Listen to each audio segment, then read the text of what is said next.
Hello students, welcome back to my YouTube channel Guru Vashishtha institute. तो आज हम पढ़ेंगे सेल क्या होता है। सेल हम सभी लोग जानते हैं, सेल मतलब होता है बेचना, लेकिन हम यहाँ पर पढ़ेंगे बिजनेस पॉइंट ऑफ व्यू से हम सेल कब यूज करते हैं इस वर्ड्स को। ठीक है, तो सेल का मतलब होता है, sale means transfer of ownership of goods और services to customers for a price. मतलब एक प्राइस डिसाइड होगा, उसके बेसिस पे हम गुड्स को और सर्विसेज को बेचेंगे, उसकी ओनरशिप को ट्रांसफर करेंगे एक पर्सन से दूसरे पर्सन को, उसको हम सेल कहते हैं। अब बिजनेस पॉइंट ऑफ व्यू से मतलब कोई भी बिजनेस है वो जिसमें डील कर रहा है, जिस गुड्स में डील कर रहा है, जब वो गुड्स बेचे जाएंगे बेनिफिट पॉइंट ऑफ व्यू से तो उसे हम सेल कहेंगे। ठीक है, हम एग्जांपल लेके समझ सकते हैं। कोई भी क्लॉथ फर्म है, वो क्लॉथ में डील करती है और जब वो क्लॉथ्स को बेच रही है, ठीक है, क्योंकि फर्म किस में डील कर रही है, क्लॉथ्स में डील कर रही है। जब वो उन क्लॉथ्स को बेचेगी बेनिफिट पॉइंट ऑफ व्यू से, प्रॉफिट पॉइंट ऑफ व्यू से, तो हम क्या यूज करेंगे, हम सेल यूज करेंगे।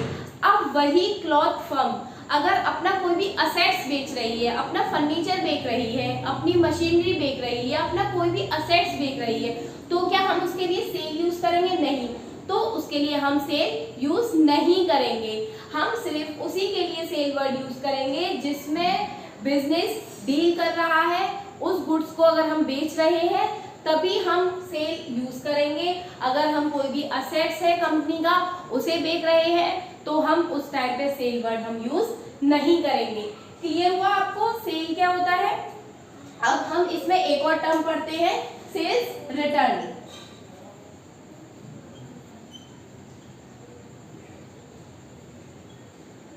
सेल्स रिटर्न क्या होता है?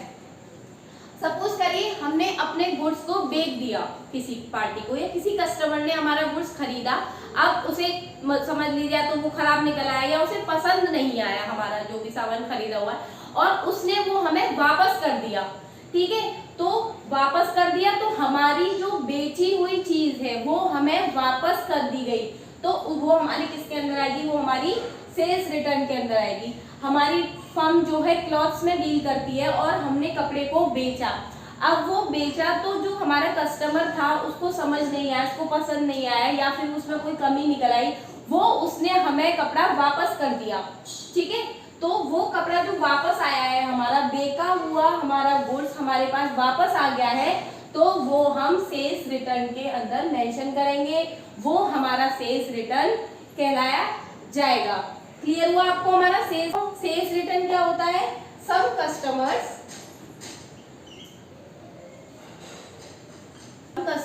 Might return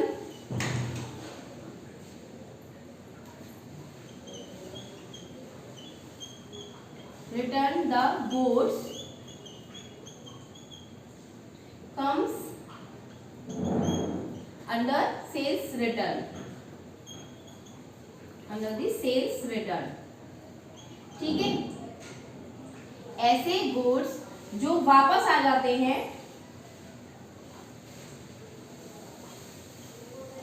some customers might return the goods comes under the sales return। मतलब ऐसे गुड्स जो बेचे गए हैं वो वापस आ जाए हमारे पास, हमारा कस्टमर उनको वापस कर दे, तो उसको हम सेल्स रिटर्न कहते हैं। आई होप आपको समझ में आया होगा कि सेल्स क्या होती है, सेल्स रिटर्न क्या होती है। अगर फिर भी आपको कोई कंफ्यूजन है तो आप मुझसे पूछ सकते हैं, मैं आपको फिर एक्सप्लेन कर दूंगी। इसी के साथ मैं ये सेशन खत्म करती हूँ। Thank you. तो आज हम पढ़ेंगे परचेज।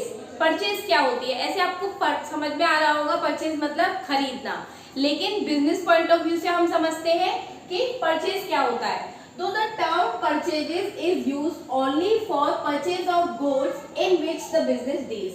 तो आप जो ये डेफिनेशन पढ़ रहे हैं, इसमें ये जो शब्द यूज हुआ है ओनली, इससे हम समझते हैं क्या?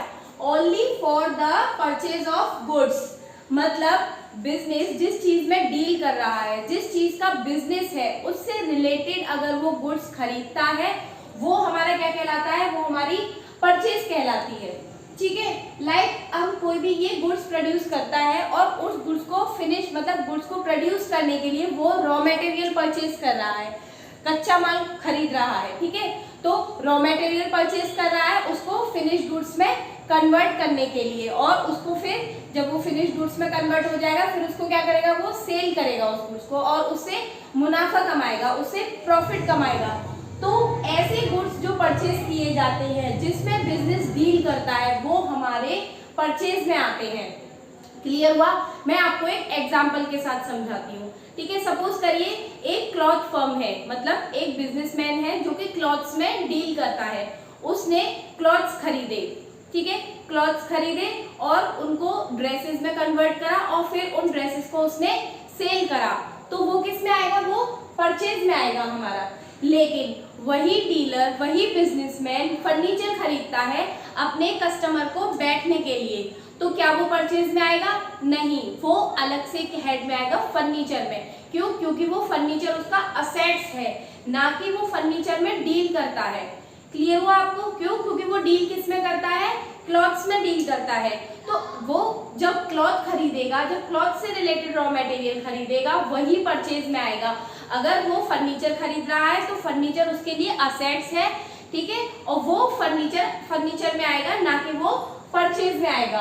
तो क्लियर हुआ आपको? ऐसे गुड्स जो कि जिसमें बिजनेस डील करता है, जब वो गुड्स खरीदे जाते हैं वो परचेज के अंदर आता है, और अगर वो गुड्स में डील नहीं करता है, वो बिजनेस से रिलेटेड गुड्स नहीं है, तब वो चीज खरीदी जा रही है बिजनेसमैन के द्वारा, तो वो फिर उसी हेड में आएगी। लाइक अगर वो क्लॉथ वाला बिजनेसमैन क्लॉथ ना खरीद के अगर वो फर्नीचर खरीद रहा है, तो वो फर्नीचर हमारे असेट्स की तरह यूज होंगे और फर्नीचर्स के हेड में आएंगे, ना कि वो हम परचेज के अंदर लिखेंगे।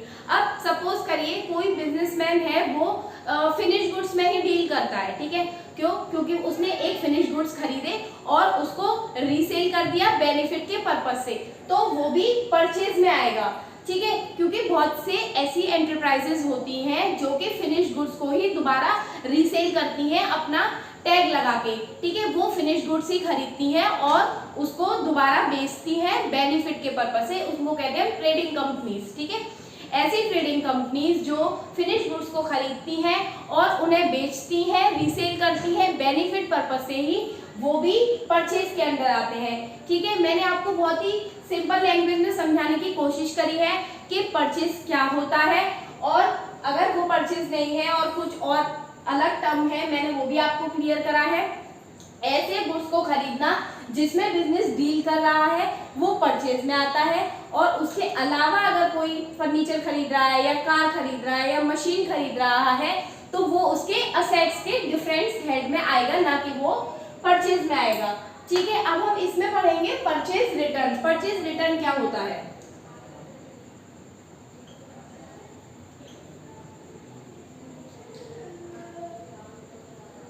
परचेज रिटर्न का मतलब होता है कि जो भी गुड्स उसने खरीदे हैं, बिजनेसमैन ने गुड्स खरीदे हैं और उन्हीं गुड्स को अगर वो वापस कर देता है सप्लायर को, तो वो परचेज रिटर्न के अंदर आते हैं। सपोज करिए जो क्लॉथ्स डीलर था, जो क्लॉथ में डील कर रहा था, उसने कपड़े खरीदे, अब या तो वो कपड़े खराब निकले या वो एक्सेस उसने खरीद लिए, ठीक है। अब वो उसने क्या करा, वापस सप्लायर को दे दिए। यूज करना था उसको, जितने अमाउंट उसने यूज कर लिया, जो उसके पास एक्सेस ऑफ अमाउंट बचा था वो उसने उसको वापस कर दिया, सप्लायर को दोबारा भेज दिया, ठीक है। तो वो क्या आएगा, वो हमारा परचेज रिटर्न के अंदर आएगा। ऐसे गुड्स जो बिजनेसमैन ने खरीदने के बाद वापस सप्लायर को भेज दिए हैं, वो हमारे परचेज रिटर्न के अंदर आते हैं।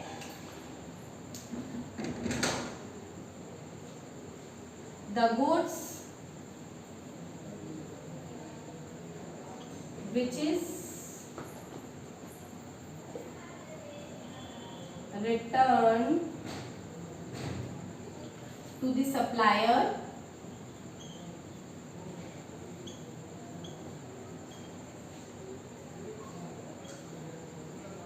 called purchase। बहुत सिंपल है समझना,